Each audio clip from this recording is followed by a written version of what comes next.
Devil's Advocates Beyond.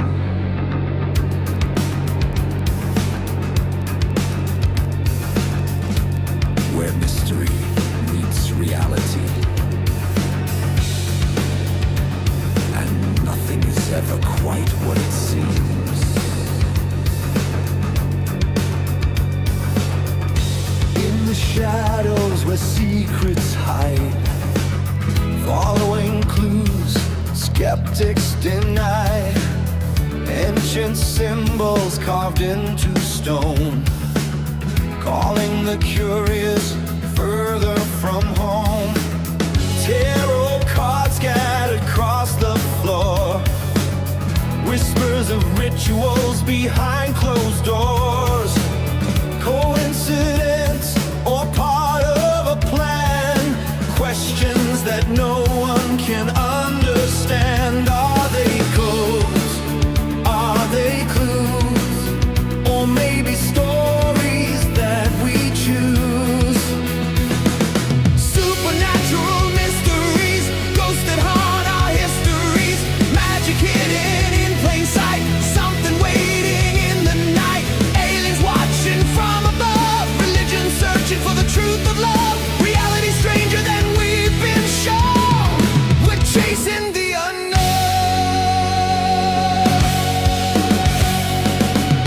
A secret buried beneath the lies, messages hidden before our eyes, conspiracy theories crossing the line, searching for meaning in every sign. Haunted places where cold winds blow, echoes of voices from long ago. Every answer reveals something strange, every certainty starts to change. Are they codes or maybe clues? Are they lies or hidden truths? Supernatural mysteries, ghosts that haunt our histories, magic hidden in plain sight, something waiting in the night, aliens watching from above, religion searching for the truth of love, reality stranger than we've been shown. We're chasing the unknown. Maybe it's chance, maybe it's fate, maybe the doorway was never a locked gate, maybe the symbols were always there, waiting for someone willing to stay.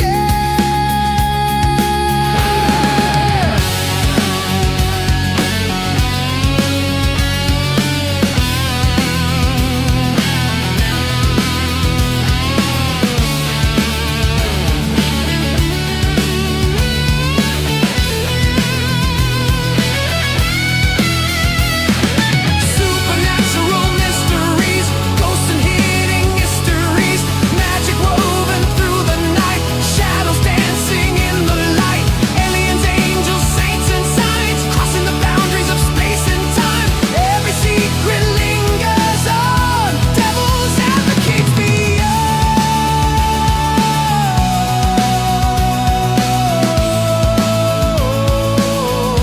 Devil's advocates beyond.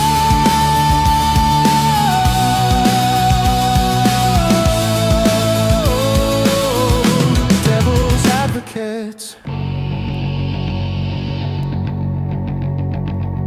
beyond.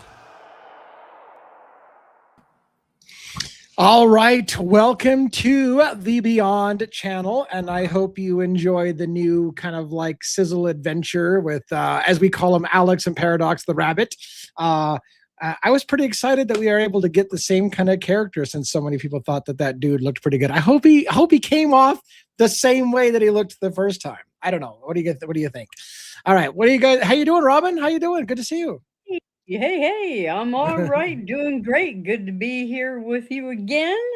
I'm all right. Well Yeah. done, sir. Well done to you and Cat Farm on that sizzle. Yeah, Cat Farm did some great music. She's got another great song that people haven't heard yet. I can't wait to put that to some kind of video as well. The song that she's got. I think she's got like a 7-minute song, which is fine because sometimes I do 2 Ooh, songs to intro, and it's like two, three right. and a half. So, but she's got one that's 7 minutes. It's a great song, but getting all that video together will take some work. But anyways, thank you for those who are here tonight. Amber Thornton, saw you over on, I think, on the other side as well on the main channel. Thank you for becoming a member on this channel as well. Appreciate it very much. And the Paranormal Kitty, where the hell's the kitty? Oh yeah, behind Robin on the chair. There you go. Yeah. Welcome to, we have no script at all. I will tell you about a few things that are happening on this channel. I've got a new video I hope to cut tomorrow. I'm behind the times here.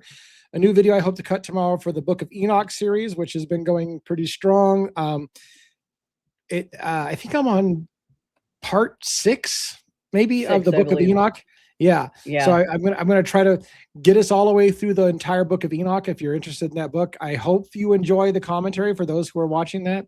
I also have a new series I started that's ambitious for me, which is called As Above, So Below, and I'm going to get it's working us into talking about astrology, but it kind of, well, actually it starts about astrology, but it's going to get into the zodiacs and all this with that later in the series. So I did an intro video on that. And I've got the next video laid out, but I got to record that as well about the moon. And then I'll do one about the sun. And then I'll do one about Mars and Mercury and Venus and all the different planets. And then we'll move into the zodiac signs. When we get into that, by the way, expect Sue from Revelation Tarot to join me to talk about astrology. And we'll talk a little bit astronomy and astrology. I'll probably focus a little heavier on the astronomy side, but I have an interest in astrology as well. So, and for those who haven't paid attention, I have been dabbling in tarot and oracle cards. A lot of people have donated oracle decks to me and tarot decks. And as I was doing a reading for members only, daily readings with that, I had an inspiration, if you will, from the cards to look into and research the mythical creature harpies, which is part bird, part woman. And so I went and looked online, like, hey, what's a good book on the harpies? Maybe I should buy a book. I got inspired by the cards to read about harpies. That led me to, and I don't want to get her name wrong, a professor of mythology who wrote it was the #1 recommended book for, if I want to read about harpies, I should get the Oxford Handbook of Mythological Creatures. I think it's Debbie Fenton is the name. I hope I didn't get her name wrong on that for frick's sake. I reached out to her and she's agreed to do an interview on our channel. So we're a really small channel, but already have a professor of mythology to come on and talk to me about things like harpies and gorgons and titans and Medusa, and it's gonna be a lot of fun. I think it's gonna be great. So looking forward to that as well. Yeah, that's really exciting. I can't wait for that. Yeah, I'm super stoked, and I'm just trying to work out with her exactly where we're going to do it. She's got classes because she's a professor. She's got, the new semester that's going to be coming up. So when the semester starts, her schedule will get a little busier. But she's penciled me in for either before or after the semester starts. She'll make it work one way or another. It's just going to get a little tighter once the semester starts. But she's done other YouTube appearances. But I'm super excited to get a chance to talk to a professor of mythology. And I already kind of teased her. I said, hey, look, here's some areas I want to talk about. She's like, oh my gosh, that's great. Let's talk about that. So I'll let you know more about that when we get it scheduled. But it should be a fun discussion. Absolutely. So what's going on, Robin? Anything in your mythological world this week? Or you just been busy in the mundane world? Busy in the mundane world. Believe me,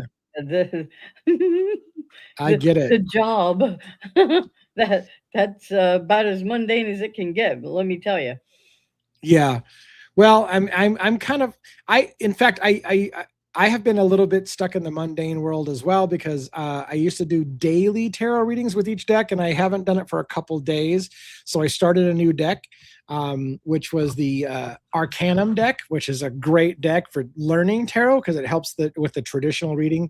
I've done a couple of readings with it, and I posted it to my members only blog where I do daily readings, but I missed the last 2 days in a row. So I'm going to try to do a reading on that tomorrow and resume that series. My ex-wife is a harpy. I'm sorry, man. That's rough. Harpies have a tradition for not being terribly wonderful. Usually that's a bad thing if she's a harpy. Oh my gosh. Yeah. Thank you, Jennifer, for your gift. We Yeah, thank appreciate you. that very much. Helps us a lot on this side for sure. It helps us on both sides, but we're struggling to kind of make our way and find our audience. So one of the things that we're doing, like I told Robin, is we're such a new channel over here that right now the most important thing is just to build consistency. So we're trying to always be here on Friday night after the main show, whether we have a script or not. I'm trying to build series. I'm trying to get momentum over there, but it's all about trying to have YouTube try to figure out what we're about and push us to the right audiences. So we're all working on that. If you guys got ideas, let me know. I love all those new ideas, Lee. Very Fox Rose, thank you so much. So yeah, this is a great opportunity for us to just talk. I think what was it? What did we do last time? We went off the rails on movies and stuff, wasn't it? Or, yeah. We were talking about like horror movies and stuff like that, you know. Yeah, so anyways, I got nothing in particular, and I was hoping, in a way, that Sue from Revelation Tarot would join us tonight, but it's like 3 in the morning or 4 in the morning for her right now. And so she did join us on the main channel tonight, which was great, because the great thing about that is Sue opened up more of her just true crime self. We weren't talking about tarot cards. I think maybe she mentioned one time of doing a reading, but for the most, Sue's interested in true crime, and so we want to trying to help her out with getting more into just the true crime side over there. And then when we talk about tarot and oracle and astrology and all the other mystical stuff, we'll do it a little bit over here. So yeah. JC Fitzpatrick's ex is a troll. Also not a good thing. The harpies and the trolls, probably not good things. Probably not. I like all the content. Very cool. Thank you very much. What is your are you talking about on just this channel, the other channel? What is your favorite content? Although you just said you like all of it, but I'm sure you've got a favorite. What's your favorite on the channel? I'm just curious.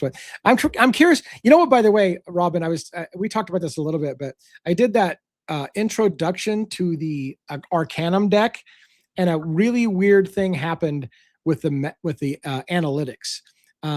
It had horrendous click-through rate, meaning like hardly anybody. Well, percentage-wise, hardly anybody clicked on the link to watch the video. And so I thought to myself, why did it do so horrible? And when I asked the analytics tool that they have built in, why that video did so poorly, they're like, this video didn't do poorly at all. I'm like, yeah, it is. It's got hardly anybody watched it. And they said what happened was the video got pushed out to like 21,000 impressions instead of a typical 1,000 impressions. It was orders of magnitude more people saw it. And they said it was normal that when that many people see it, the click-through rate is going to be much smaller because they're putting it in front of so many people. So I don't know where that leaves us. I mean, that cool for us that a lot of people saw it. Not cool for us because we really didn't pick up any new subscribers or much views. But man, it was really cool to see. And what does that tell us? It told us that the topic of tarot, or specifically the Arcanum deck, is really popular, and YouTube thought a lot of people would want to see it. So we're working on figuring out where our niche is, and our niche, anyways, where that moment is that we live in. So. Right. JC, well, and we will. Yeah, JC Fitzpatrick actually gave me, I think she's the one that donated the Arcanum deck to me. And we talked a little bit about that, and thank you so much. And I'm glad that you watched it, and hopefully you're okay with the way I handle it.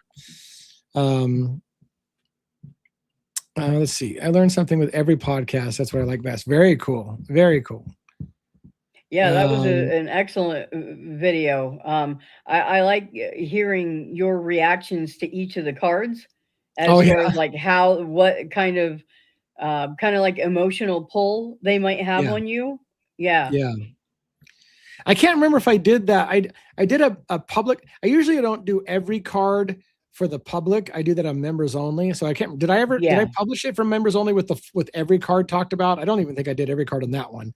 Arcanum had 78 cards. And I did do a video where I talked about every card. You did, but it was a different deck. It was a different deck. That was the Path of Shadows. Yeah. Path of Shadows. Yeah. So. Yeah, so I did have it recorded. The problem is that video got corrupted and then I couldn't load it. And then I thought, well, does somebody really want to hear my opinions of 78 cards? I do have it, I think. But sorry, it's not even that late on the west coast of the US. It's not that late. It's only 8:15, but I feel like I've been run over by a Mack truck today. Oh. YouTube is a grind. It can be frustrating mystery for content creators. Yeah, that's the thing. Like, and here's the thing. Like, I don't mean to bog you down on my baggage, but I would normally just say YouTube's hard to figure out. But the problem is that when I look at the people, and not on this channel, but on my true crime channel, when I look at the people that I consider my competitors, that I consider doing the same thing that I'm doing, it seems like they're always doing much better than me. So I'm like, well, if I'm comparing myself to my competitors, I'm still losing the game. It would be one thing if I thought, well, maybe I just haven't figured out, or all of us can't figure it out. But I always feel like I'm lagging behind. But I don't know. Then again, I hear some of my competitors also telling me that they're struggling with the same thing right now. Yeah. Yeah. It's great. It's all that laughing that tired you. No shit. I laughed a lot on the other channel. Oh my gosh. That was so funny. Oh my God. I'm still yawning. I'm still yawning. The crowder of cats. I thought she said plowder. I was like, what? I know. Anyway, so a lot of cats is a clouder, apparently. Yep, a clouder of cats instead of a herd of wild geese. Herd of turtles. Yeah. Yeah. Turd of hurdles. Turd of hurdles. I made a funny on Tony Romo getting busted. Oh, really? Tony Romo, the quarterback Tony Romo? Is that who I'm thinking of? Anyway, so let me know if you guys have some comments or questions or thoughts that you want me to riff on. Again, there isn't a set schedule. I probably won't keep us for more than about an hour. So a murder of crows, ravens. So ravens, again, so a group of crows is called a murder, but a group of ravens is called a conspiracy, which I find is interesting. Or there's another name besides conspiracy. What was it? Oh my gosh. There's another name for it as well. Mercury is in retrograde. Yeah. Isn't it what everyone says when things were not working right? Mercury must be in retrograde. Yep. I believe it. Janae says, I always choose you guys.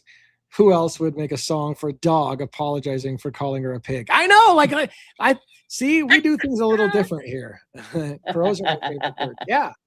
And I actually, one of my members also bought me the Crow Tarot. So it's still sealed in plastic, ready to be opened someday. So I'm pretty excited about that as well. I got a lot of really cool decks. I love decks. I love the feel of them. I love to collect them. So it's so cool that we got a lot of that. A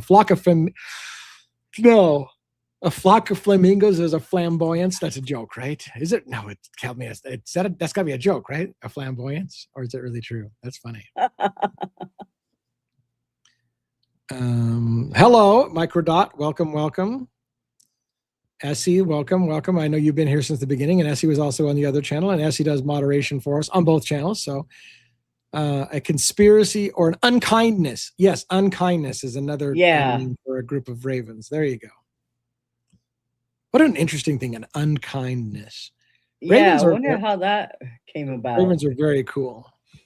Well, because ravens are they're considered dark and occult kind of birds, and they seem to be associated with death a lot. So they're probably thinking if you see a raven, it's a bad omen. Which I would love to do. I'm going to do like shows on that kind of stuff. Where do we get the idea that ravens are a bad omen? And I like to dig into that stuff and talk about what truth there may be behind it and what is just interesting mythology. Like when I was doing for the As Above series on the moon, I started to get into, I didn't know this, lycanthropy. So, I knew lycanthropy is this, the term of basically turning into a werewolf or shape-shifting is lycanthropy. What I didn't know was the story, the Greek mythology of Lycros or something like that was the name of the guy that was first cursed with that. It's Greek mythology, and here I have a professor of Greek mythology I want to go on, so I'll probably talk to them about werewolves and the lycanthropy. So yeah,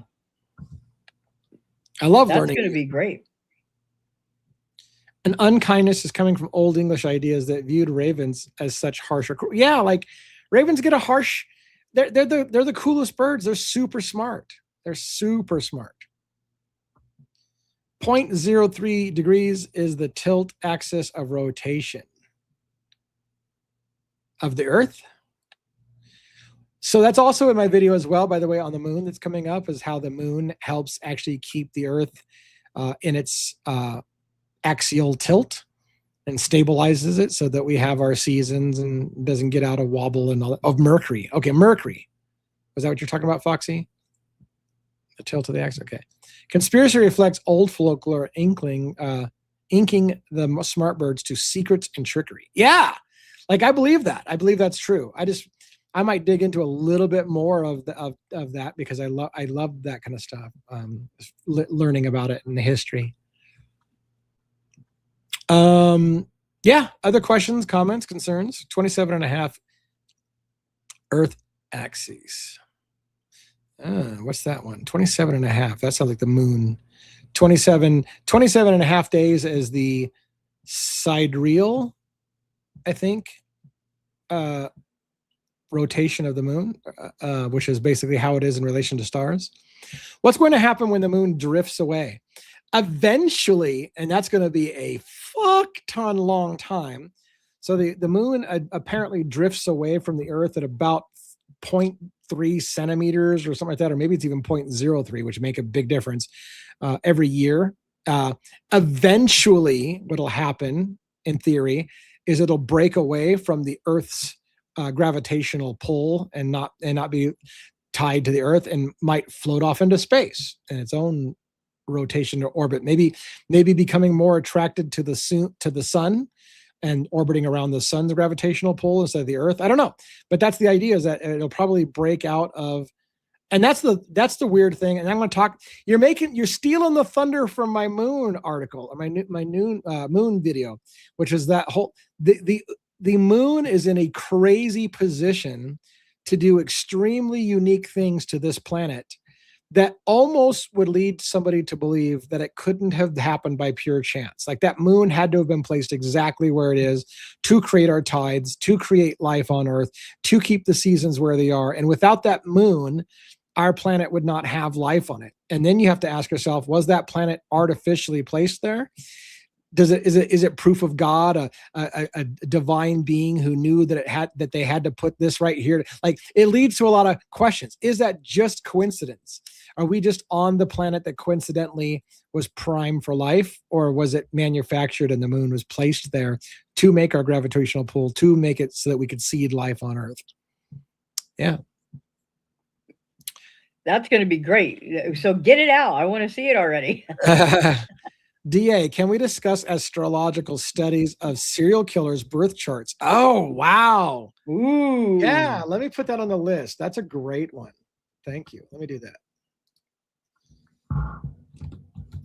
I'm going to make a note of that right now. That would be interesting if we knew who the Zodiac killer was. All right, I've got a note to myself to look into serial killers' birth charts, natal charts, and see if we can find some commonalities between serial killers and their natal charts. Let me ask you all a question as my answer. So that's cryptic. Ask you a question as my answer. Earth's vacation closer to the sun. Let's see what else. I'm looking for comments, questions in here. Would or could we exist at all in a universe which we were unable to exist? Unable to exist. Would or could we exist at all in a universe in which we were unable to exist? Well, that's a rhetorical question. I mean, you can, like, it's like the catch-22. Of course we exist because this is a prime place to, or we wouldn't exist. So I get it. But I might argue that maybe we do exist outside of the physical reality, and this is just the place that allows us to have a physical. But that's a whole philosophical discussion.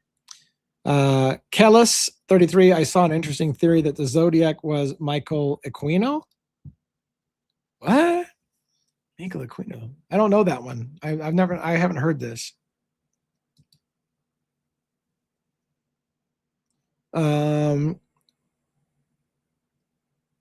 So then, no God needed. Are we?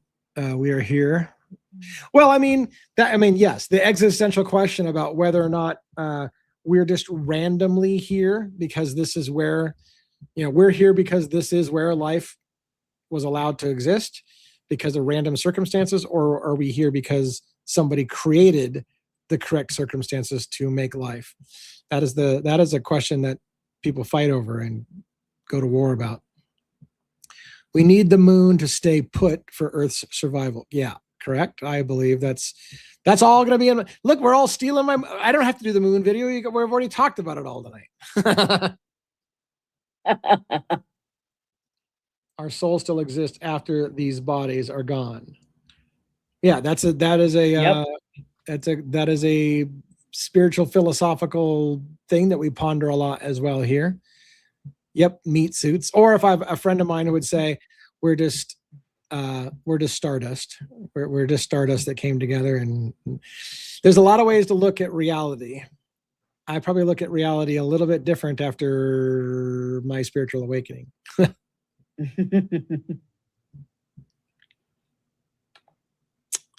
I have sometimes wondered if we are transplanted from elsewhere. Yes, yes. So to get along with that idea, since we're just talking randomly, I don't know if you're familiar with an author by the name of Zecharia Sitchin. He had translated a lot of ancient Sumerian, Mesopotamian writings himself. He did his own translations of it and learned the language and whatever. And what he discovered was an alternate way to read the Bible, which suggested the short of his research, which is like 7 or 10 books, called the Earth something. What the fuck is it called? Chronicles of Earth, something like that. Anyways, he did a whole series of books, and it was basically this: that. Okay, I'm going to get this blended with a whole bunch of theories. We are in a binary star system. Our sun our sun has a bunch of planets that rotate around it. But that sun rotates around like a black hole in space, or an axis point in which another sun and a whole bunch of other planets also circle around. And so our two suns will rotate around each other and kind of pass close to each other. Every big, huge, long elliptical circle, they'll come close to each other and then go back out in this long elliptical. When the other sun and all its planets come closer to us, eventually it leads to the possibility of that sun and its planets colliding with our sun and our planets. And that the asteroid belt right now in our solar system was created from a previous passing of these two suns, in which one of their planets from that sun hit one of the planets from our solar system and smashed it obliterated it. And that planet, some call Tiamat, was a gigantic water planet. And a major portion of that planet broke off and came into orbit and what we call now Earth. It's a smaller particle of the giant water planet that was where the asteroid belt is. And even the moon is a part of that same collision in space. So it's a fascinating idea to think that our solar system, the asteroid belt, is a collision between planets, and that Earth is just a piece of that spun off into its own orbit. And the moon as well is just a piece of that. So we'll talk about that as well. And again, so where was I going at that? The idea that life was seeded here. Some believe, like Zecharia Sitchin, that this other planet has beings on one of their planets. The other sun that has a bunch of planets has beings that live on it, just like we have beings that live here. And when their sun gets close and comes close to our solar system, they can then jump over with their craft or whatever, because they'll be closer to jump to our planet. And that in the past, when we were closer, they seeded life on this planet. When they were close, they took a colony and they came to this planet and said, look, this planet is habitable for life. We'll leave some people behind. We'll create human beings. That became the legend of our gods. We'll create a slave race to mine gold for us. That's what Zecharia Sitchin said. This is the reason why he would posit that gold became the standard of money in our whole planet. Why gold? What does gold mean? It doesn't mean anything to us, but it might mean something to another civilization. And all the mysteries about how the gods are going to return one day is because when that planet and that comes back into alignment, the gods will return to collect their gold that we've been amassing for them as their slaves, building all and so we build temples to the gods, and we amass gold to the gods, and someday the gods will return to collect their gold that we've been amassing for them. It's a crazy idea. That is a crazy idea, but could such a thing ever really happen, that the planets will get close enough? I mean, wow. Yeah, and in fact, the argument goes, and I got a really great book that you should look at if you're curious about the idea of the binary solar system, called "The Lost Star of Myth and Time." It was written by a mathematician, and basically what he said is the movement of the ellipsis of these our sun and that sun around this common axial point in space is so large that human history has not been recording history long enough to account for it yet. We haven't figured out that we're in a binary star system because our human existence isn't long enough. Written books aren't long enough where they've observed and figured it out. But what he says is, look, the ancients all knew. Like, there's been other civilizations before ours, and they knew about this long, huge elliptical of the two suns. We just haven't figured it out in our newer. That's hard to explain. But after life was wiped out and started over again, we haven't been recording history long enough to see it. So what he's saying is, we will eventually figure out there's another sun in our solar system, and that sun is coming our way, and it's coming with a bunch of planets. It is also coming with a large asteroid belt with it. We're going to see more and more likelihood of being struck by an asteroid, because as it gets closer and its debris field comes closer to us, the likelihood we're going to get hit by, and that's what wiped out the dinosaurs before in a previous passing. Right. When they get close and all the meteors and shit that is floating around that other solar system come into our contact with ours, we're going to increase the likelihood of getting hit by a meteor, and then thus it wipes out all life and we start over again. So this is the idea. It's kind of interesting. Yeah, very interesting. I think you told us about that book before. I'm going to have to I have mentioned it before. Yeah, it's a really thick book. It's a really thick book, and it's a good one. We will eventually move into the sun, but we won't feel it. We will have been gone long before. Yeah, that's very possible. Like, there's all kinds of crazy. I wouldn't say crazy. There's all kinds of ideas if you open up your mind to it that are very interesting. I got into that fifth, and the fifth whooped my ass. Oh yeah, I get it. If you get into a fifth can whoop your ass. I used to whoop my ass in high school, but you know.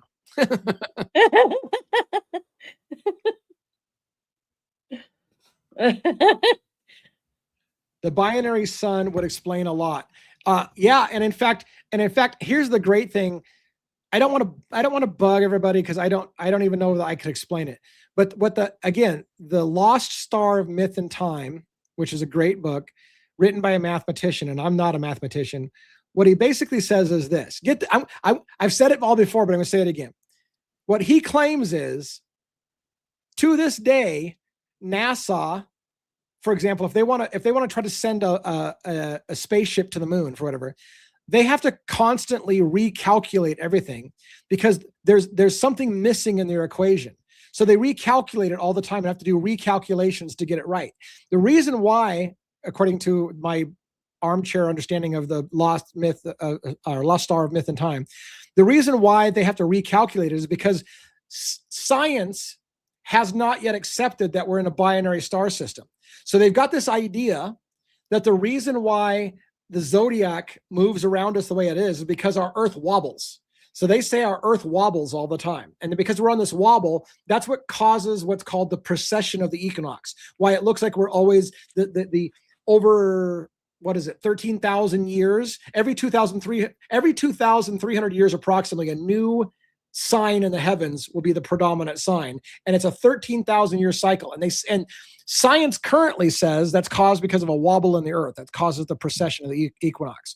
What this mathematician said is, we've got it all wrong. We're in a binary star system, and that's why we're perceiving the precession of the equinox. And as soon as science figures out we're in a binary star system, they won't have to keep doing calculations anymore because the math all works. And he's a mathematician. So he said, look, I've proven it. The math works when you and I can't explain it to you. But what he said is the math, you no longer have to keep recalculating stuff because once you know what's happening, that we're in a binary star system, all the math just works.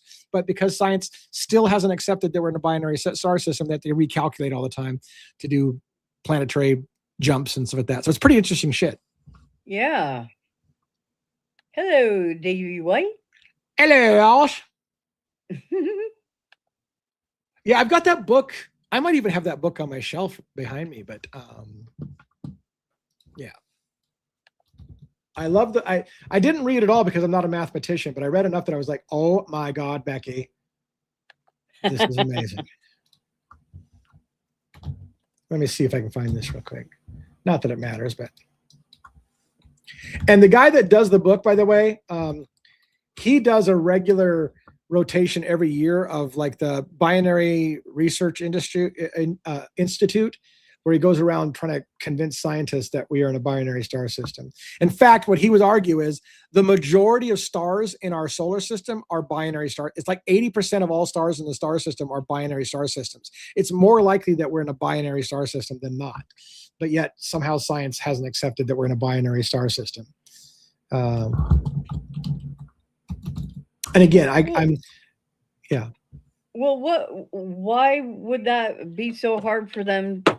I don't know. I don't know. I don't know why it's resisted. So this is, I mean, obviously maybe scientists are saying that guy's full of shit, and because I don't understand the science well enough, I can't argue the thing. I'm trying to put it on screen real quick, but that is the book we're talking about. Walter Cruttenden, The Lost Star of Myth and Time. Really good book. Anyways, I highly recommend it. 365 pages. It's good shit. Good shit. I'm gonna have to read that.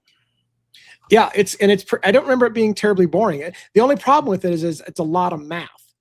By the way, thank you for the silver star, Truth Sleuth. I appreciate that very much. Thank you.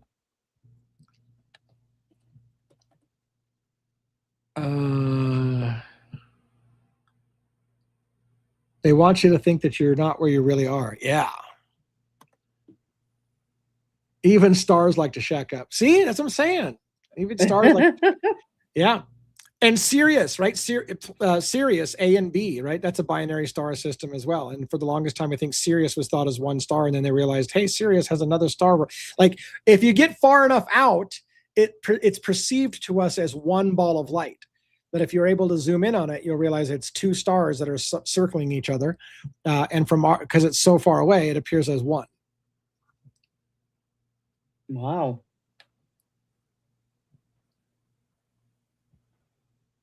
The dog star. Thank you.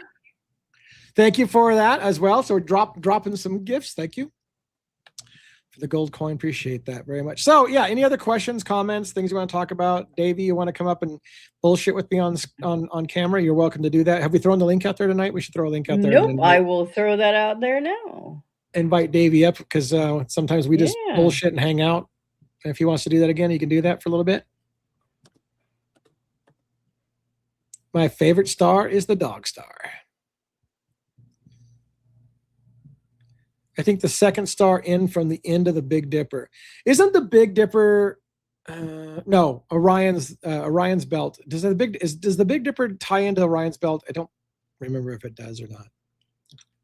Let's find out. Looks like Davey will join us in a bit, maybe. Can I blow your minds? You can give it a shot. You can give it a shot, Foxy.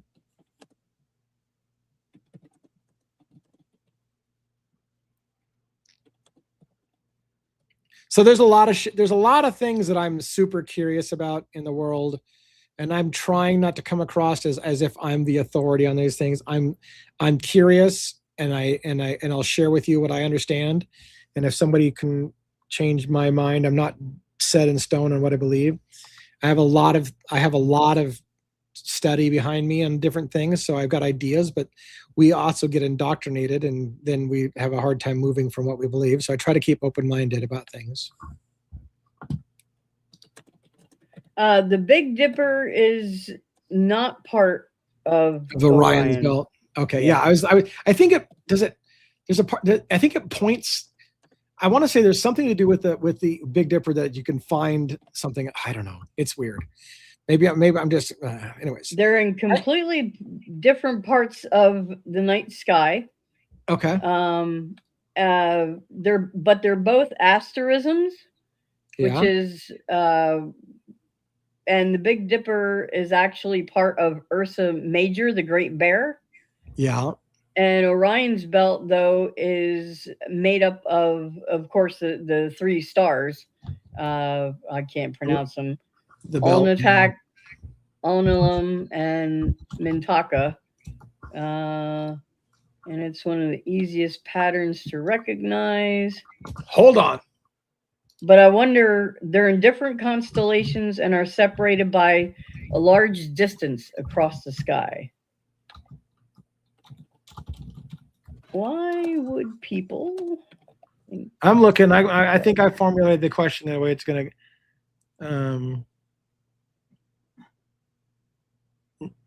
Nope. I'm just fucking remembering that shit wrong. Oh, there's some. Yeah. It says movies and TV often use them interchangeably, but you know what's really super. I mean, I'm going to get way ahead of myself on this, but what's really interesting is. So what's really interesting is I was born and raised in an ultra conservative Christian church, the Seventh-day Adventist Church, and their prophet had indicated in some obscure like writing that she tries to show more behind the Bible that we don't know, said that Jesus would return one day through the Orion's belt.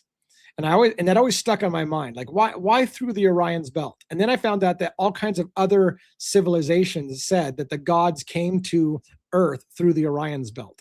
And I thought that was interesting as well, that there's other cultures, other writings that said that the gods, or Zeus, for example, came through the Orion's belt, and that the gods traveled. And so why wouldn't they say, oh, well, yeah, if the gods return, they're going to come back through Orion's belt?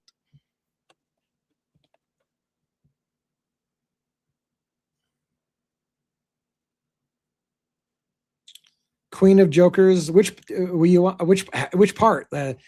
If you're asking me to repeat what I just said about Orion's belt, I don't know where to start. I was just saying that when I grew up in the Seventh-day Adventist Church, Ellen G. White had a writing that said that Jesus, when he returns, would come back to Earth to redeem his people, and he would be coming through the Orion's belt. And then when I did study, I was reading something completely unrelated to the Bible, but I think it was Egyptian. It might have been Egyptian mythology, or whatever you want to call it, that talked about the gods, Osiris coming through the Orion's belt.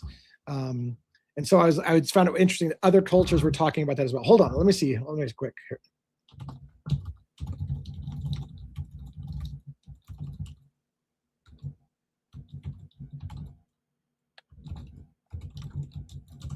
I'm going to double check myself on which of the cultures talked about the Orion's belt being where the gods came from.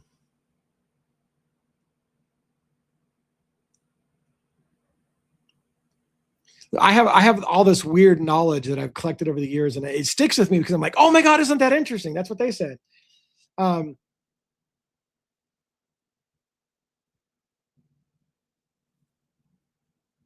So yes, I was just looking about the connection between Osiris and Orion's belt, and the Egyptians did make a connection between Osiris and Orion's belt.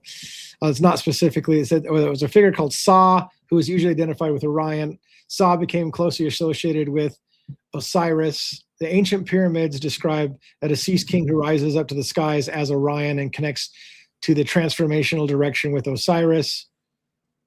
Anyways, there were several cultures that I believe that indicated that the gods came through the Orion's belt, which I found interesting. And I'll dig in when I get it when I get to do some kind of video, a long form video, I'll lay it all out and redo the study and show you where I found it. Hangman's joke. Yeah, sorry. Hangman's joke says, "Have you heard of that? The Greys have a soul catcher. When we die, it catches our souls, and they run something with the souls." Greys, as in the traditional gray aliens. I haven't heard that particular connection before. We got Davey. Davey, What's up, Davey? Oh, Hello, how are you? Looks like your picture's frozen, but you may have audio. There you go. Now your picture's frozen. Oh, yeah, your picture's kind of freezing a lot. frozen. Frozen. Let's see. Yeah. Better or worse? I mean, it's getting better. It's getting better. Yeah. What's going on? Going on, guys? How you doing? Got yourself like a retro Star Wars shirt on. Like that looks like a retro Star Wars shirt there. Yeah. You know the kids nowadays. I think like the hipster thing was to try and make fun of things that we thought was cool. I fucking love it. Like, like give it to me. I say. Right. Exactly. I saw a kid rocking a Star Trek shirt the other day, and when I asked him what his favorite captain was, he was like, "Who the fuck are you?" I'm like, okay, never mind. That's funny. You and I are not the same. We are not the same. It's funny you mention that because like there's a guy that I used to be heavy into Bible stuff, and I watch this guy fairly often, Dan McClellan, and he's a Bible scholar, and he's always wearing every single video he does, and he does a lot. He's got some kind of new fit on, and it's a T-shirt with like superhero picture like shirts. Oh. He loves the Hulk and comic books, and he's got comic books behind him, and it's so weird. There's this like PhD in biblical theology. So that he's a comic book fan. He loves the comic. That reminds me of the first time that I found out like Kiss and other like metal band members were professors. I was like, what? You can be a professor and a rock and roll? What? Right? Oh yeah.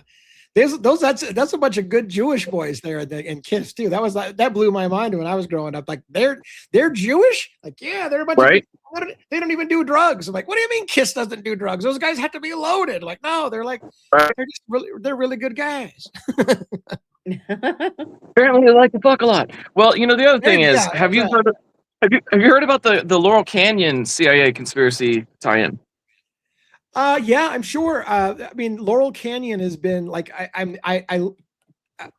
so Chaos, for example, the book Chaos, which was written about the Manson murders, talks about Laurel Canyon, and it gets into the CIA. I started reading that book. I'm about 6 chapters into that book. No, good. And I've watched a lot of documentaries, so I'm aware of some of the tie-ins, but I haven't finished the book that basically suggested that even Manson was like an MK Ultra experiment kind of thing. Exactly. Yeah, it's interesting stuff. Yeah. Kind of crazy. Like the thought, part of it goes into the idea that most of counterculture was fed in part by this CIA. The intentional reason to fracture us as a country. They fed the hippie culture to try and promote division. Like, well, what's funny about that though is I always kind of viewed it almost the opposite in this regards. The 60s movement with the love movement, right? The free love movement. And it's really, this is fascinating. So when psychedelics, when LSD was, first of all, LSD, I think was really, you have my ears, was a CIA type of thing, right? So we the government was delving into things like how to control the mind and how to experiment. So LSD gets invented in a lab, but the LSD breaks out into the college communities. Then all of a sudden, all these college kids were doing LSD. And what happened was and this is the way I viewed it, a danger to the government happened because everybody was like, why the fuck are we killing each other? What the fuck are we doing wrong? Make love, not war. This is bullshit, right? And that became a major threat to the government because like, we need you to go kill motherfuckers. We can't have you doing this. Let's just stay home and fuck thing. We need to go fight. No daisies. Go the guns, motherfuckers. Right? Put the daisies down. Yeah. So then we create the war on drugs. The other byproduct of the 60s was because of all the free love, we had a bunch of unwanted pregnancies, which then led to the whole the movement of abortion and this and that and that. Like it all cycles from when we started the rise of teenage pregnancy that was huge, right? I guess. or whatever in the South. Like, yeah, it's interesting to track all that stuff, and it's the idea that the government started that whole ball of wax, but then when it got out of hand, I do think it was a danger to governments to have people have their mind open and go, wait a minute, why the fuck are we doing some of the shit that we do? And you're like, well, we can't have that. You can't be thinking too much for yourself. Like, you gotta, When I guess they were looking for I know what I heard. They were originally looking for, truth serum, but maybe like the truth serum was more like universal truth, not tell me your secret. And they're like, oh fuck, we misread the fine print. Oopsie. Right. Yeah. No. I wonder. It's interesting, and me, having experience with some of the psychedelic stuff, I can see how it opens your mind. Like, my whole worldview of what people are and what we're doing here and what we should do all changed, right? And so if you do that on a map, and there was arguments. Some of the people back in the 60s, they were hoping that they could just mass dose society, put it in the water system, and everybody would suddenly awaken overnight, and the world would be a better place. And their idea was like, we're just going to put this in the water supply. Everybody will be on LSD. Everybody will have a big trip, and everybody will be like, oh, wait a minute, we just woke up. Like, let's all stop killing each other. And then somebody's like, no, wait, we already did that. It's called the CIA. Okay. Right. Yeah, no, dude, I had a buddy of mine in the mid 2000s who wanted that exact same thing. He had a plan. He was like, do you want to help me dose the water supply for the town? I was like, no. I have to say no. I mean, part of me, of course, wants to say yes, but I know I have to say no. But what is wrong with you? Right. Yeah. I have to say, having had, like you, it sounds like too, having had experience on that, I would never dose somebody without them knowing. That's just cruel. No. Like, people need to make that kind of decision for themselves. As much as I do believe, as it sounds like you do too, that those experiences could possibly help them in the best kind of way without telling them. No, never. Yeah, no, never. Right. It has to, they have to know what they're doing. Yeah. I had friends of mine that thought that it was okay to not tell people whenever something was, in whatever. And I've never been okay with that. Yeah. No, I'm a big believer in that. And I say it all the time. While I have personally had really, really mind-altering experiences and open up things, I would say it's not for everyone, and I don't recommend it for everybody. And I think that you should have to decide that for yourself. So absolutely. Yeah. I was talking with my girlfriend recently. I liken it to, there's a point in experiences where your understanding of the world changes from like, there was that moment, and then there's everything since. And for me, you and I, we can't have childbirth, but I think with women with childbirth, it's often a similar thing. And I think it unlocks a whole different way of looking at the world. Yeah, I know. Sure. I took a lot of trips to do that, but yeah, I think those are some of the ways. Foxy Rose, no passion, no logic. How do you even do that? I'm serious. How much drugs do I have to do to not be capable of thought? That's a great question. Foxy, I love your input. Never expect what's coming out of Foxy. Foxy pulls some shit that you have to. Sometimes you have to decipher what she's saying. Yes, what the hell are you saying? Yeah, I love it. 100%. I had a friend that I introduced to some of those experiences, and it was the craziest thing. I was his sitter, that language. I was his sitter, and it was one of the weirdest experiences I've ever had. I was 100% the sober sitter, and he pulled me into his experience. It was the weirdest thing. I started to feel like I was kind of tripping with him. And it was weird. And the best moment, I don't know if you're going to be able to appreciate this, but the best moment, we were in my bedroom. On the bed, and he was kind of coming back from his journey. Like, he'd been out there for a while and having really deep thoughts. And so in his mind, he's like, I need to explain something to you real quick before I'm fully back in my body, which I totally knew what he was talking about. He's like, I got to get this out real quick before I get back to my body. And so he starts giving me this grand thing of the universe and how back when, and he was explaining to me, and then he goes, like, for example, and it was like in our solar system, and then he goes, and it's like in this bedroom, and then he goes, and it's like on this bed, and his world kept shrinking right in front of me, like literally his metaphors were shrinking, and I'm like, oh my God, this is hilarious. Like, you were in the cosmos, and now you're like, it's like this bedroom, it's like this bed, it's like this circle I've drawn on the ground. I'm like, oh my God, you poor bastard, you're back. You saw as above, so below in different perspectives. Yes. It was awesome. It was awesome to behold, I'll tell you that. and to this day, I'm sure that trip, whether he remembers it or not, changed his life. Oh yeah, I think so. I mean, I remember all of I feel like I remember all my experiences. That's one of the things great about that experience. It's not like a dream that you forget. Like a lot of the remember, which is why it sticks with you for the rest of your life. It seems like, but yeah, I agree. You know, when you guys were talking earlier about someone said if the Greys have a soul catcher, have you guys been spending any time? Because this has come up recently a lot.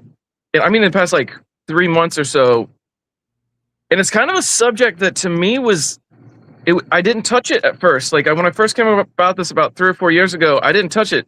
But the idea of if this is a false matrix or whatnot, we're going in that sense, and the Greys have built this soul contraption.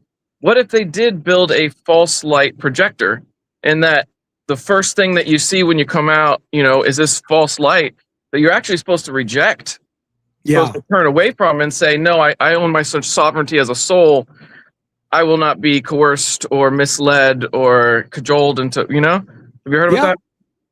Yeah, and it's super philosophical because I mean, maybe whether you put it in Greys or something else, but I do think that kind of like a Buddhist philosophy that we've become trapped in the material world. Like you look at it from the spiritual realm and you go, that looks kind of cool. I want to have that experience. But then you get trapped here in the material world and you forget that you're supposed to not be here. And maybe you get trapped. It's a similar kind of thing, like being a soul catcher. Like you're caught in this illusion of a material world that's not really real, but you think it is. So you're trapped here until you can break your mind out and realize this isn't a real place. If that makes any sense. Right. Yeah, that's a mind fuck. But it's one of those things like we're all gonna face it at some point, right? Yeah. Yeah, and it's I've had weird experiences with Greys. Really? I'm trying to like what? Yeah. Well, so I was practicing meditation for a while, and I don't even know if this is going to make any sense, but I had these meditation sessions where I would sit in my chair and I would imagine pulling energy from the sky down through my head and through my feet, and I would feel the earth rumble behind my feet. It was really bizarre. Like the earth, I literally used to think a truck was going by at that. Like, how the fuck did a truck just go by? The whole ground shaking beneath me. Well, anyways, in these things, I had a vision one time of this. I'm just going to be hysterical. I had a vision of this black dude. I know it sounds weird. A black dude in a purple shirt wearing giant sunglasses, and he was sitting lotus position, staring at me as a mentor, right? And I was like, what the fuck? Okay. So I told my friend about this, and he goes, I know exactly what you saw. And like, what are you talking about? He goes, you saw Kareem Abdul-Jabbar in a Bruce Lee movie. There was a movie where Kareem and Bruce Lee fought, and he was this big, tall black dude with the big glasses. Okay. And he had a purple shirt on. I'd never seen that movie, as far as I know. Enter the Dragon Return. Yeah. Yeah. So I saw it. So then, right after that, I had another meditation where that same black dude with the giant glasses, whatever, those glasses became the giant eyes of a gray alien. And I realized the mentor was really a gray alien projecting itself to me as this other figure. As something that you might know. Oh. Right. Like something I could relate to. Right. Oh. And then I was like, well, that's weird. And then the last part, it's more than this, but the last part is, so I see the gray alien. And then I turned on TV randomly, and there's a fucking like Ancient Aliens episode on TV, and on the screen comes Whitney Strieber's or whatever, gray with the gray alien head, and it was the same exact alien I saw in my image. Like I was like, what the fuck's going on? Like, and I'm like, am I being communicated by a gray alien right now? Sounds like it. It was weird. It was the weirdest shit. So, do you know what I was listening today earlier before your Friday Night Fuckery? A 3-hour video interview with Whitney Strieber. Oh wow! No way! That's crazy. Yeah. That's wild. Wow. That's funny. Wow, the world is weird, man. The world is definitely weird. Definitely smaller. Hold on just a second. Oh, hold on a second. Sorry. All right. Don't depants yourself on camera. I mean, it might get interesting, but yeah, right. No, apparently I was sitting on the keys to the car, so it was that's hilarious. Sorry. Yeah, no, those things are weird to me. The weird coincidences, like I see this in my mind, and then I turn on the TV and it's right there in front of me. I view those as not just coincidences. Like that's like a message, something like how would I immediately turn that on, and that's why it's on. Okay, it's weird. You want to hear a funny story? And this one, this one, if anyone's ever known this person or read the Epstein files, it might make more of a sense. But I was just telling my girlfriend this, and this one's like a weird story. But there's like a new age guru dude, and he, my parents, they invited me out to a show of his. Did I tell you this story? I think I did. No. So my parents never invited me out to anything. This was like, I was like 25 or 30, and my mom was just like, hey, we happen to be in St. Pete. Do you want to go to a lecture about stuff that you would like? It's about consciousness and spirituality and shit. And I was like, okay, sure. Randomly, totally weird. Yeah. We go, and when we're there, my mom has this thing she always wants to get like a souvenir or something. So she's like, find something of, there's all these, books and little things. Well, I found a Love Poems of Rumi, and I've always been obsessed with Rumi. Like 150 poems, little book. She's like, hey, get it. I get it, and just like anyone else on stage, he takes a while to get there. It's long, so I have time to read. I read 5 poems. During the course of this lecture, it's like an hour 15 minutes, he reads 3 poems. 3 poems. Each one of those 3 poems was one of the 5 that I read in the book. As he's doing it, the first time I nudged my mom, I'm like, look at this. She doesn't get it. The second time, I'm like, look at this. She goes, oh, that is weird. Third time, she's gripping my arm. She's like, what the fuck? My dad's like, quiet, you're ruining the show. He was a Virgo. And she was like, and so afterwards, she's like, you should tell him. And this is what the tie-in was. That's when I first heard the term synchronicity. That was first coined by Carl Jung. Yeah. At a conference in like the 30s. Yeah. And so that was the main thing they talked about, this whole thing was synchronicity. He broke it down to a very basic, like quantum mechanics, neuron to neuron thing. Like when you love someone, you think it's a miracle, but your brain's actually cued in there. You're on the same frequency, that kind of shit.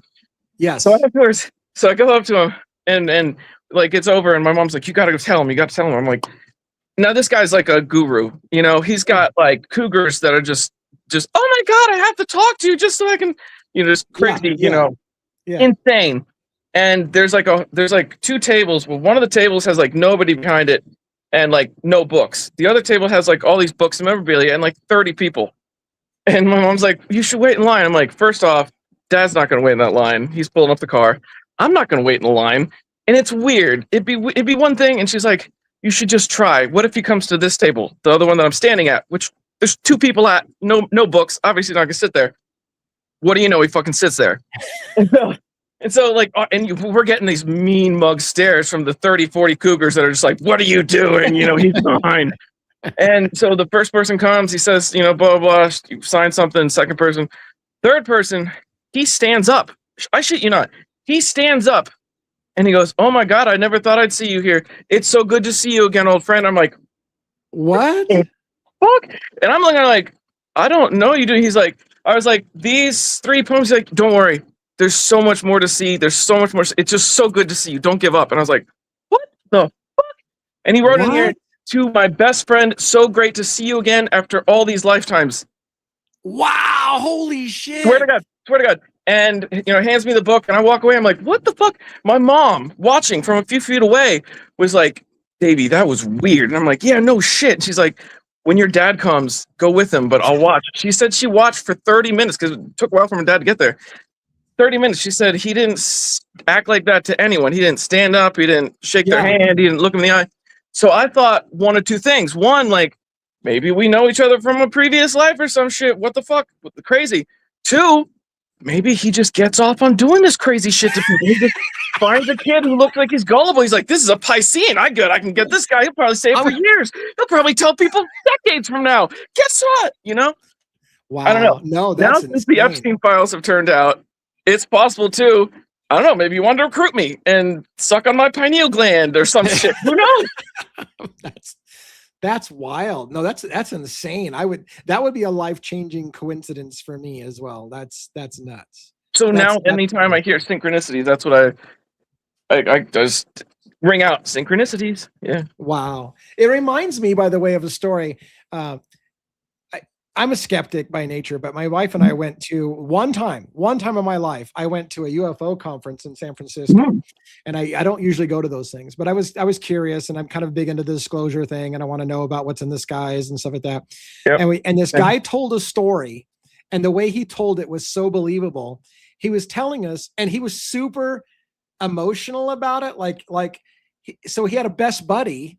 And anyways, what it was is he saw this guy and he remembered him from past lives, and he was like, holy shit, dude. And he gave him this huge hug, and the guy's like, who the fuck are you? Like, get off me. And he's like, and he goes, and it dawned on him, he goes, I thought he remembered all. He's like, we fought against each other at this thing and this thing. And he's like, and the guy was like, you're a fucking freak. And he's just like, and he goes like, it was so sad because it's like, this is my best friend that we've gone lifetimes together, and he doesn't fucking remember me. And it's fucking, I was like, how weird is that? Because he's totally believable when he's telling the story that only he seemed to remember their relationship. And this guy's like, I fucking have no idea who you are.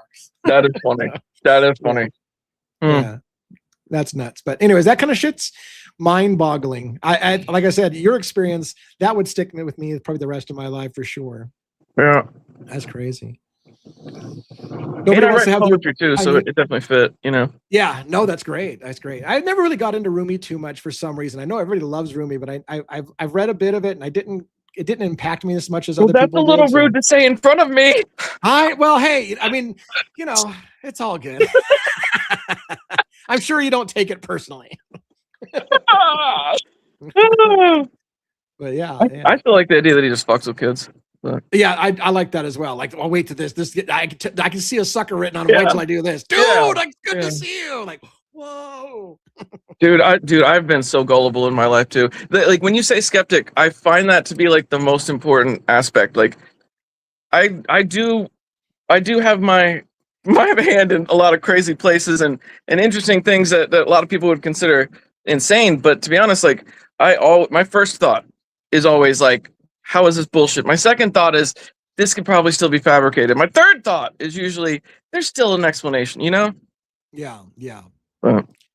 Robin, you're wearing a cat for a hat. What's going on? I know he loves the camera. I swear. And he's taking his bath at the moment. So I felt bad. You know, Davey comes on and all of a sudden we're running at the mouth, and Robin's like, "Well, I used to be on the show." Oh no, I'm having a great time listening to you guys with these stories and shit. No, don't worry about. Hey, no. What is his name, by the way? Kota. Kota. He's the crime cat. Oh, good. Code Kitty. Yeah. Do you know what a group of cats are called? A clouder. A clouder. Yeah. What do you know? I was there. Yeah, that's the only reason I know that. Yeah. I was the one who wrote a puddled puss. Yeah. I heard things a different way, so I always hear things a little different way. Clouder. That's special. Yeah. What was the one that's a really funny one? It's the conspiracy, right? It's the Ravens. The Ravens. That's cool. It's a conspiracy or an unkindness is another way they call it. Unkindness. That's unkindness. Yeah. It's interesting. Wonder if ravens gonna get a bad rap. Crows often do, and crows are some of the most intelligent birds on the planet. Yeah, ravens are very cool. I got some raven feathers in here that I picked up at the local cemetery. So nice. But the cats keep eating them, so I have to get them up high where the cats can't get to them because they keep eating the crow feather or the raven feathers. Not crow feathers, they're raven feathers. That was really interesting how you came to. Yeah, that was a super interesting story. I of all things, I was doing a tarot card reading, oracle card reading, and I was doing it for my members only. And the three cards that came up made me think that I was supposed to go to a cemetery, which I've never been to a cemetery around here. It was go to a cemetery, look for a woman with a bird. Oh. And so I went with my wife and I said, hey, help me look for a gravestone. And she goes, what are we looking for? It's like, I don't know. I think we're looking for some woman's gravestone and maybe look for a raven. Well, as I'm walking around. You do have an awesome wife with nothing. Yeah. We're just looking for a woman, babe. Right. She's like, what are we doing? And I'm like, just go with me. Like, look, so anyways, as we're walking around, I see this black feather and I just kind of ignored it. And then I walk around some more and I'm looking at gravestones and I keep seeing black feathers everywhere. And finally, when my wife says, look, I've done half the cemetery. There's no woman with no raven on a headstone. What about that feather there? It was like a 15-inch feather, black. So I picked it up and I took a picture with like Google Lens and said, what is this feather? And they go, that is a raven feather. And I'm like, no shit. So I picked up like 5 other feathers and I put them together and I took a shot and they're like, that's 2 different ravens, but they are definitely ravens, not crows. And I was like, what are the odds of that shit? That I was like, go to a cemetery and look for the raven, and I got raven feathers. So I came back with feathers, and it's a reminder on my shelf of adventures that I go on. And as Troubled Ocean says, ravens are smarter than crows. I didn't know that. Thank you, Troubled Ocean. That's cool. Troubled Ocean. Do you remember? I don't know. She won't come on the mic, but I wonder. Did you? I'm going to ask you, Davey, but I know Troubled Ocean may know the answer, and maybe you will as well. There was a famous study, I believe, at the University of Washington, and it was either with crows or ravens. I'm not sure which one. Where generationally they would remember people that were bad people that were to avoid, and that like the young ones would remember not that person's a danger. Like weird shit. Like how do they pass that shit on generationally? Yeah.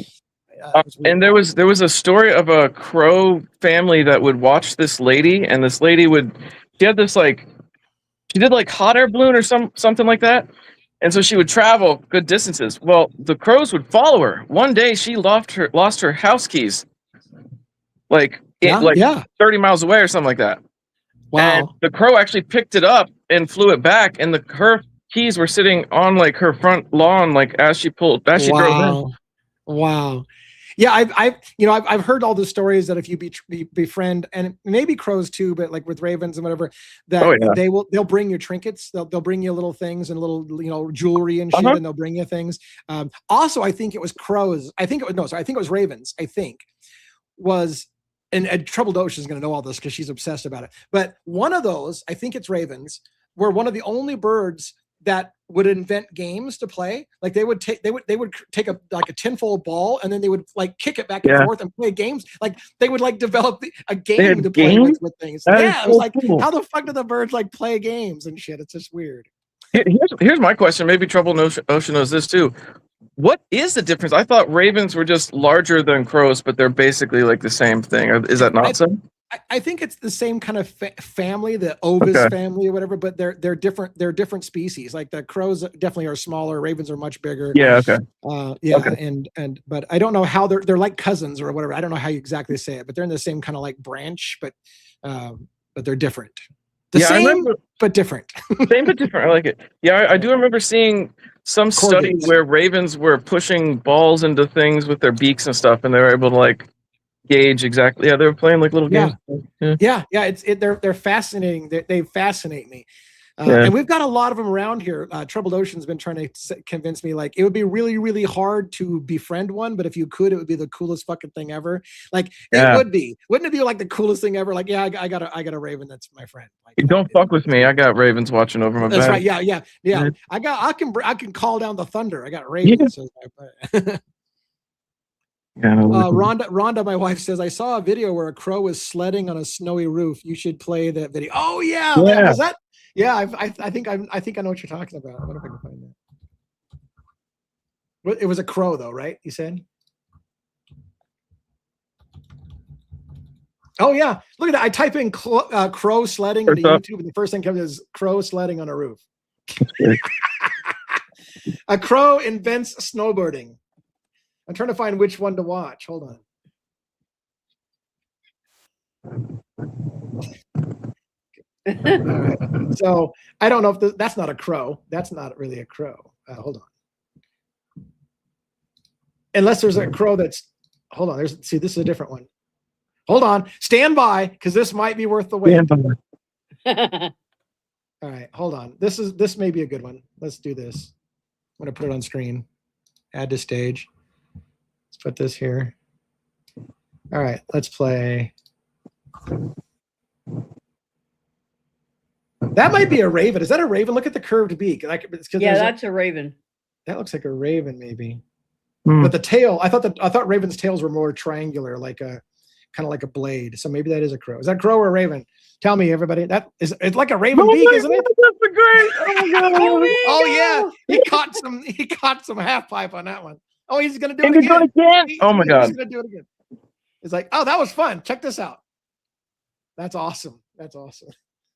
He didn't do it a second time, but he was getting ready to. That's some crazy shit. How he came up with that? That is just nuts. He's like, I gotta get this sucker to slide. Slide, bitch. Slide. Like there he goes. Oh yeah, caught some wind. Oh yeah. That's awesome. Anyways, raven. Like it.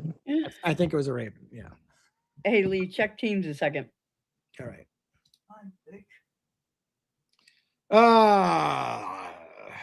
Yeah, when you were talking about things coming from binary stars. Yeah. It definitely reminded me of both Nibiru, which could be our Yeah. binary, you know, Yeah. as well as Well, Sirius.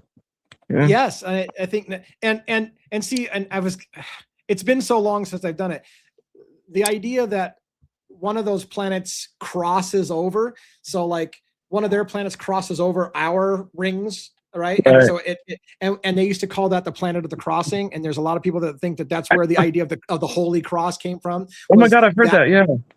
That planet crossing over through our solar system, which every once in a while might hit something like whatever was in where the asteroid belt's at. Right. It's a crazy shit, but it's been a long time since I've studied that stuff, but it still fascinates me, and I want to dig into it again because what I love to do is learn it so that I can tell other people about it, and then I learn it even better because I have to share. I'm like, I want to get the facts right, so I'm going to learn it, and then I'm going to show it. No, you definitely do. You definitely learn a little bit more when you have to teach too, because you have to kind of try and find out why you understand something, which is a little bit deeper than just like understanding something. Yeah. Right. Yeah. Exactly. The best way to learn things is to teach it. Yeah. But they say it's a shar, 3,600 years of Earth years. Like, imagine a culture that doesn't know that, and every 3,600 years something happens that fucks everything up, and they don't know what exactly it is, but sometimes it's like really big, sometimes it's, you know. But 3,600 years, that's a big gulf of distance between. Yeah, and to get into the binary star system and the ellipses, like there's like a 13,000 year cycle for the whole cycle of our sun to pass around that common excess with the other star. And they say that that's where like the Vedic calendar, which is like a 13,000 year calendar, they would say that we go through a period of the dark ages when we're furthest away from that elliptical, and then as we come back, we start to enter the age of enlightenment because we're coming closer to the other sun. And crazy shit. You're familiar with Graham Hancock's theory of precession of the equinoxes. That's exactly half the precession of the equinox. Yes. That's what I was talking about a little bit earlier too, is about the idea that the precession of the equinox is more caused by the binary star system movement than some wobble in the Earth, like which is the common belief. Yeah. Of it. Yeah. No, I mean, it would make a lot more sense. Talk about calamity. Yeah. I'm trying to find a good video that shows the binary star system in motion, but it's a fucking shit stick to find it. Did you hear about the second Sphinx they found with LiDAR? I've heard about a second Sphinx. I don't remember. Was it buried then, or? Yeah, it was buried around the same time. Apparently, it's just right next to the other Sphinx. Yeah. I think it goes to prove, like with cats, you can't have just one. Right. Or 9 lives. Like maybe that was a previous life, and this is the other. You know, it's funny because I always thought, for the longest time, I thought that the pyramids and the Sphinx were a giant celestial clock on Earth that the ancients left, and that the Sphinx was pointing at the sky where to mark the start of a cycle, that 13,000 year cycle. So if you look where the Sphinx is pointed, and if you put then a certain zodiac sign out there at the thing, then you could count 13,000 years of the cycle, whatever. And when it comes full cycle around, you'd know you'd done a full cycle. So I thought that the Sphinx and the pyramids were both a timekeeping mechanism for the ancients, so that generations and generations later, it would still be there, and everybody would be able to like figure it out. One day they'd be like, wait a minute, why is it here? And then astrologers throughout every generation could go back and look at it and recalculate and figure out where we are on the celestial clock. But until ours, when they look back and be like, oh shit, that doesn't jive with the narrative that we have. Right. Abort. Yeah. Yeah. I mean, I think the calculations that I heard too were somewhere around the 54,000 range in that cycle, like 3 or 4 cycles. Yeah, right. I think a typical zodiac sign stays in for 2,650 years or some shit like that. And yeah, I used to know all the math pretty well, but I mean, I'm not into math, but I kind of remember studying it. So math is hard. Do you know the I'm trying to look it up on the you probably like horrors. Do you know the do you know the connection between hours and horrors? No. So I'm trying to remember it because it's off the tip of my head. So the word hour, I think, and the word whore were related because they would have these women that would come out and dance the hour of the dance of the hours. Hour of the whore? and they became known as the whores. They were the out, and I'm trying to find it again because there's a really crazy thing about like these women would come out and they would dance, and it was on the hours. And hold on, I gotta find it because please do. My mind is a mess. I'd love to do this.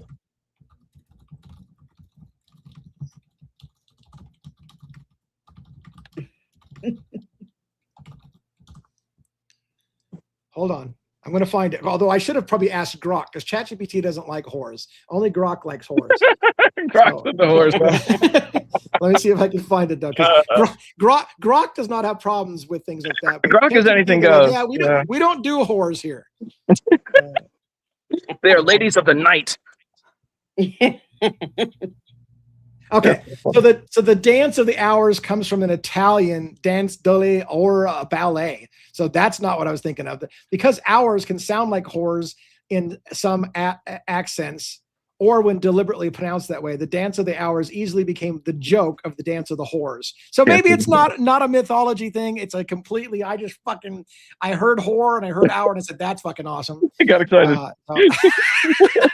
So maybe I felt like there was more to it. But again, ChatGPT tells me that. If I ask Grok, they may be like, no, that's totally straight up horror. Like you had it right. Yeah. Because again, ChatGPT doesn't like certain topics. That's for sure. Mm. Well, we went off the rails right there. I'll tell you that. That's what we do. I like it. We go off the rails a lot. Horrors will do that to you. Yeah, exactly. Horrors will do that to you. Yeah. Yep. And all I get is this ballet. Does it really only come from a ballet?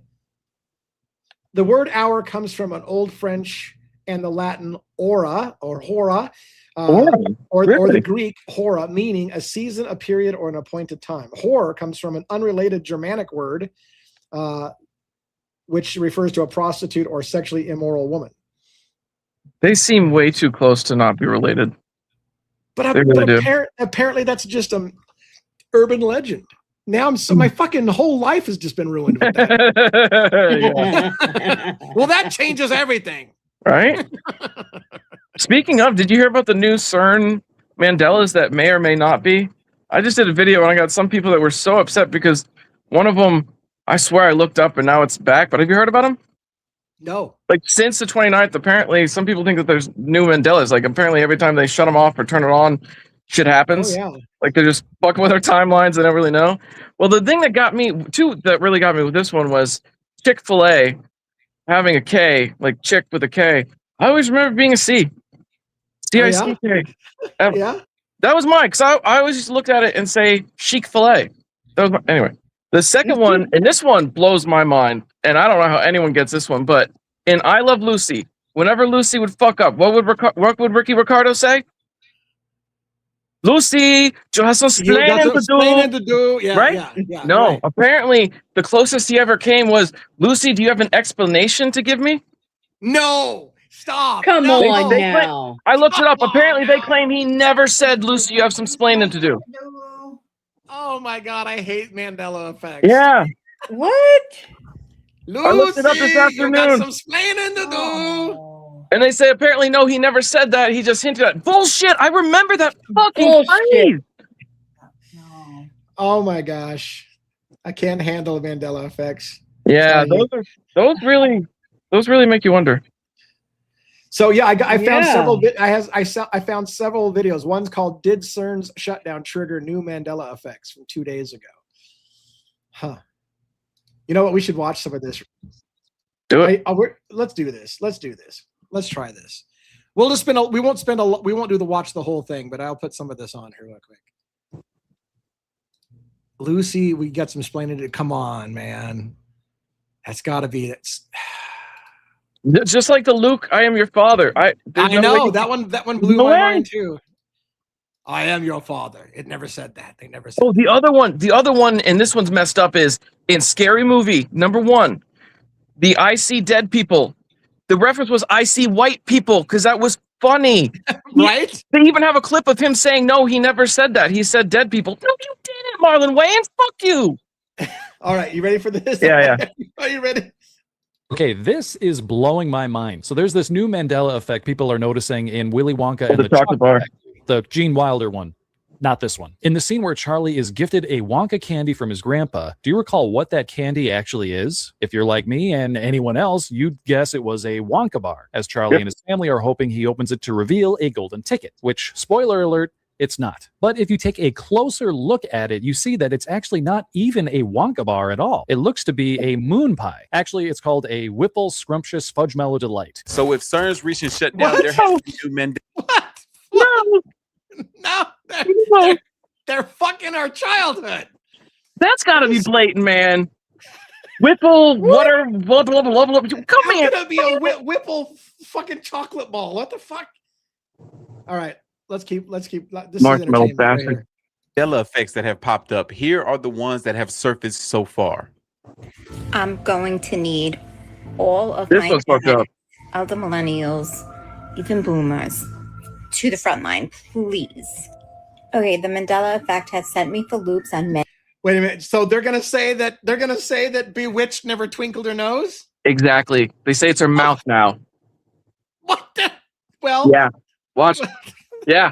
I know.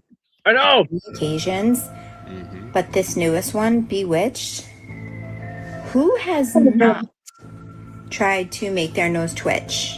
Like, 100%. I did. right? Like, it was always a thing with the nose. Like, how many of us used to try and do that, where we would pretend we were her and we. Yeah.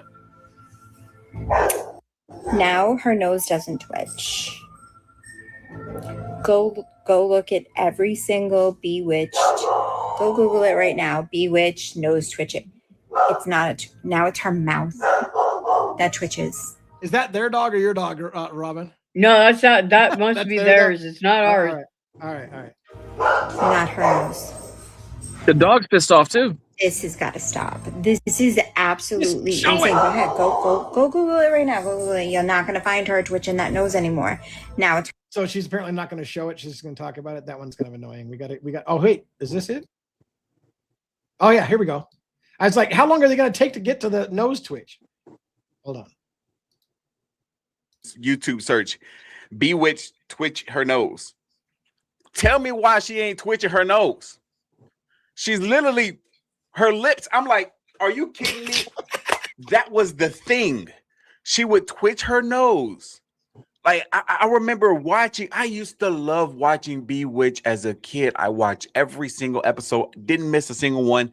I was so attracted. Weird. You know, let's stop for a minute. I want to ask you this. Is there a possibility in your mind that the government specifically goes and does things like this to try to see if they can convince the population that things were different than they remember, as an experiment to see if they can get people to remember like, and maybe they're the ones manipulating it just to see if they can get you to think that you somehow forgot it, and see if they can actually alter someone's memory. I hope that's what it is. I hope. Because the alternative is way scarier to me. Because the alternative means like alternate universes and all kinds of weird shit. What if it's just them?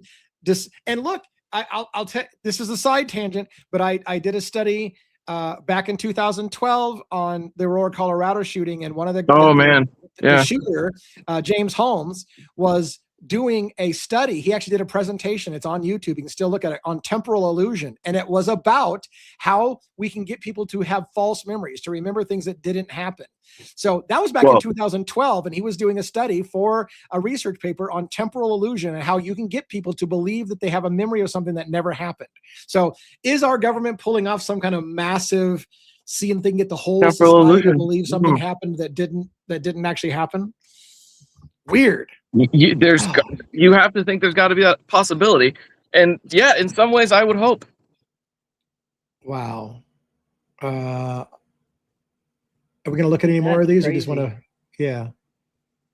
What? Sorry, I thought I saw. What? What? Okay. Wasn't Little John. I don't know. The Mandela. That's for another night. That's too much. I love Mandela effects, but that could be a whole absolutely. That's what I wonder, because like you said, the question is, are we really are we really having jumping timelines, and we're experiencing some of this as we kind of jump timelines, or is the government wanting to see if they can get people to be gullible or remember things wrong? Yeah. And what would be the ultimate purpose? Like, what would be the government's purpose to see if they can get the masses to believe something happened that didn't happen? What would be the end goal of that? Blue balls, Project Blue Balls, maybe. Yeah. You mean Blue Book? You mean Blue Book? Yeah. I mean, I've heard it one way. You heard it blue balls. I heard it blue balls. Tomato. There's the tomato. It's the same thing. Yeah, I mean, like that's such an audacious and ballsy thing. But obviously, if you look back at the things that they've admitted to us that they've already done, yeah, they're into that kind of shit. Yeah, I think so as well. And there's a whole massive list of Mandela effects. I'd like to get. And the problem with the Mandela effects is because one could argue some people are in one timeline and some people are on the other timeline. So they'll argue that they'll agree, like it's always been that way. And you're like, no, it hasn't. Like I remember it being this way. And you're like, well, you were wrong. It's always been this way. And then you get an argument because some people are maybe in a different timeline or some weird dash. The thing that I wonder too is like, whose timeline won? Like, did they pick the timelines? Did it just happen?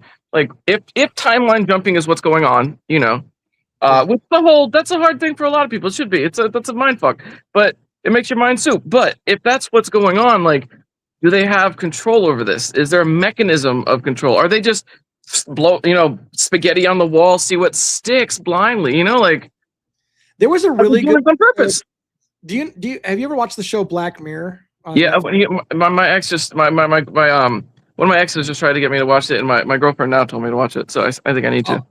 Yeah, so Black Mirror had an episode where, oddly enough, these guys did acid together. They did LSD, but one guy's trying to show this other guy, and it was essentially a jumping timeline thing. He ends up basically just killing himself, and he's like, "Look, this timeline's bullshit. I'm out of this one," and he just kills himself. He's like, "What?" And he's like, "Well, this is just one timeline I'm in. Like, I'm in like a whole bunch of stuff. Like, who gives a shit about this one? I'm done with this one."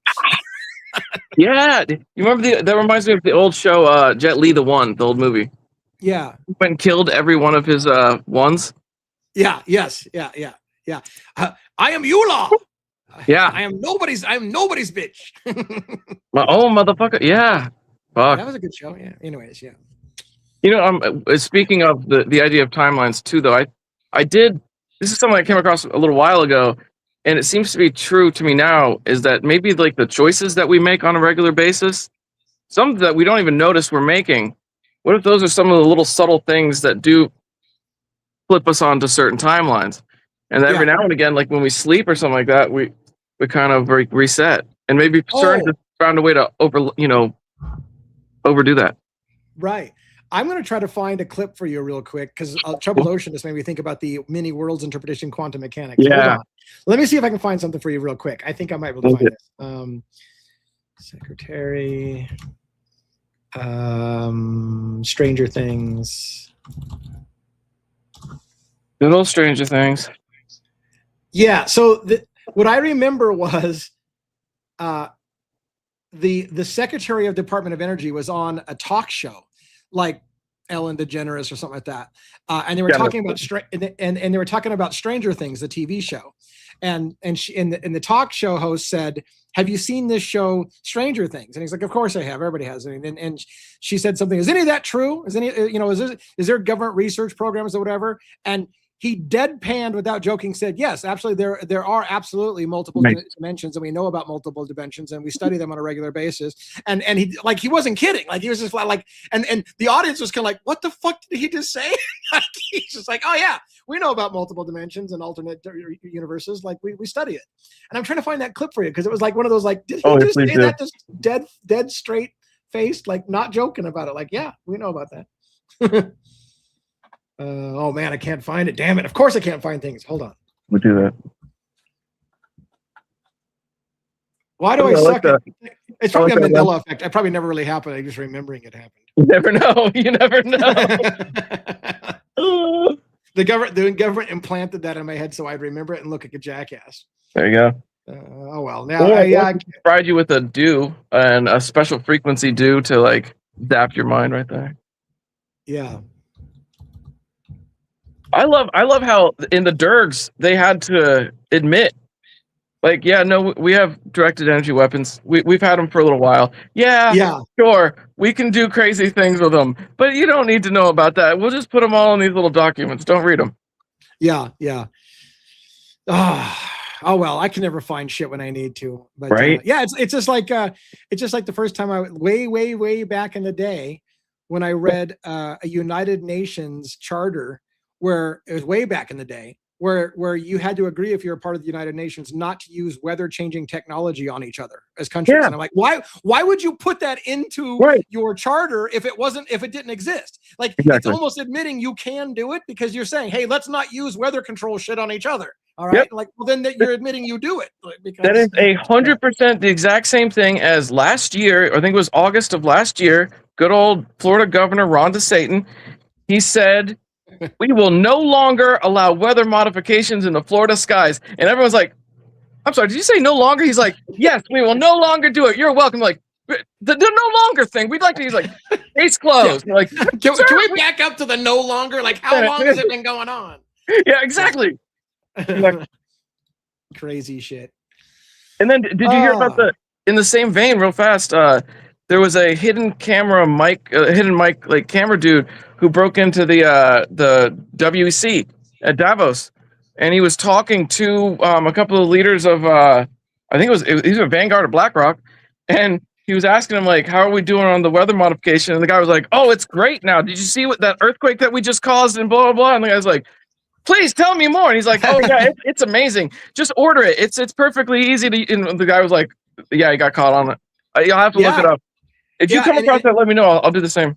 Yeah, and there's a belief that HARP, for example, is used to create. For example, if you can create an earthquake in the ocean, you can create a tsunami. And if you can create a tsunami, you could direct that and wipe out a coastal city that you want to. And you wouldn't have to drop a nuke on them. Just create a tsunami to wipe out their city. Like, it's crazy though. And that's why maybe you have agreements between nations not to use that kind of shit on each other.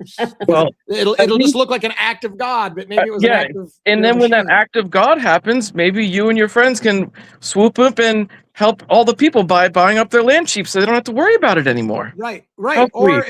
Yeah, exactly. Or the economic hitman. You offer to rebuild their society, but they got to use your companies and and so we get to come in and rebuild your infrastructure. And now we own your country. You're in debt to us, and we insist. Don't worry. We already have the plans. Yeah. Let us help you. Let us help you. The bill's already in the mail. I mean, yeah. 100%. We sound like conspiracy theorists. They started cloud seeding in the 40s to hide planes in war. So imagine what they can do now with technology compared to the 40s. You can look up patents and that they have. Yeah, right. That's facts right there. Thank you. Yeah, very good shit. Oops, we just tried to pin and unpin at the same time. Yeah, no, that was very absolutely. This technology is not new. Yeah, they've just definitely gotten much better at it. Yeah. We'll probably have to do actual like full length shows on this sometime and just research ahead of time and go, let's talk about, come prepared to talk about weather control or something like that. We'll do that some night, I like that. Let me know. I'm done. Yeah. I think we should do that. Well, I'll start thinking about some plans and we'll look maybe ahead of time. I'll try to reach out. How do I reach out to you like ahead of time? Do you got to? I'll give you my email and all that. Okay. Somehow we got to do that. You can email me if you remember the address, contact@devilsadvocates.info. And then if you email me, we can start up a communication so I can plan some stuff with you. Yeah, I'll write it down right now. Contact@deviladvocates at what? Contact@devilsadvocates.info. So it's both plural. Devilsadvocates.info. Yep. Cool. Yeah. If you email me there, let me know it's you. Then we can find a way to communicate, and maybe we can plan a show where you and I both do a little bit of research ahead of time and come prepared to talk about it. We'll maybe get Sue from Revelation Tarot to come in and join us sometime, and Robin can join us as well, and we can just do a whole show with us instead of just doing it on the cuff. Maybe we'll plan a show like we do that on the other show. Like we'll plan a show, like let's plan a show. Maybe. Right. My Capricorn girlfriend would definitely approve of that. Nice. Yeah. All right. Well, I think I'm reaching my capacity for tonight. I've been at this a long time. Thank you, David. You have been, dude. Joining us. I know it's been a long day. It's been a long day for your Friday fuckery, dude. That was a fun show, by the way. You and Robin, that was fun, y'all. It was a lot of fun. A lot of fun. All right. Thanks, Davey. I'll catch you later, and we'll email me so we can get a conversation going. Yeah. We'll do. Good. Take care, buddy. All right, Robin. You got any last parting thoughts on the way out? just wonderful to have everyone here with us tonight, spending some time, and always great to see Davey. So, yeah, just a great night, and hope everyone out there is going to have a fun weekend. Yes.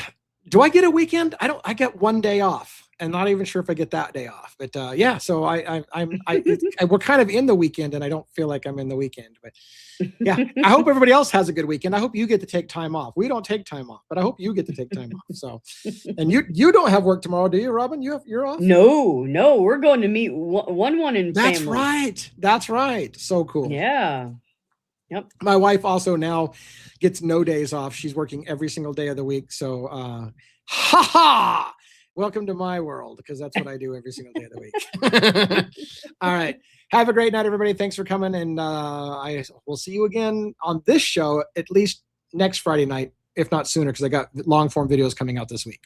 Sunday. And, oh, shit. And then Sunday, more than likely, I'm going to drop in as a guest appearance as well with Sue from Revelation Tarot, and I will probably co-stream it. That's what we've been doing. So yeah, I guess I'll be back Sunday, more than likely. It's not guaranteed, but more than likely I'll be here at 11 a.m. Pacific Standard Time, which is like 7 p.m. UK time, to join her on her show on Sunday. I keep forgetting that because it used to be that I had Sundays off, and now I guess I don't get Sundays off. So I've been punished. Lee, when you wake up in the morning, do the Payne greeting to Rhonda. Good morning, Rhonda. It's Brett Payne in Moscow. All right. Have a good night, everybody. Take it easy. Good night.